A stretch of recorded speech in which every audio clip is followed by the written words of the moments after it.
Branded ಒಳ ಉಡುಪುಗಳ ಮೇಲೆ ಮಹಿಳಾ ಗ್ಯಾಂಗ್ ಕಣ್ಣು.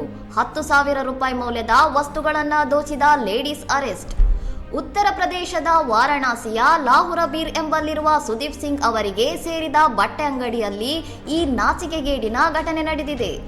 ಫೆಬ್ರವರಿ 24ರ ಸಂಜೆ ಗ್ರಾಹಕರ ಸೋಗಿನಲ್ಲಿ ಬಂದ 3 ಮಹಿಳೆಯರು ಸುಮಾರು 10,000 ರೂಪಾಯಿ ಮೌಲ್ಯದ ದುಬಾರಿ ಒಳ ಉಡುಪುಗಳನ್ನು ಕದ್ದಿದ್ದಾರೆ.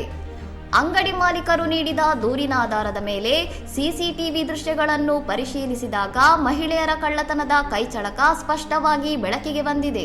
ಈ ಸಂಬಂಧ ಚೇತ್ಗಂಜ್ ಪೊಲೀಸ್ ಠಾಣೆಯಲ್ಲಿ ಎಫ್ಐಆರ್ ದಾಖಲಾಗಿದ್ದು, ಪೊಲೀಸರು ಸಿಸಿಟಿವಿ ದೃಶ್ಯಗಳ ಆಧಾರದ ಮೇಲೆ ಆರೋಪಿಗಳನ್ನು ಪತ್ತೆ ಹಚ್ಚುತ್ತಿದ್ದಾರೆ.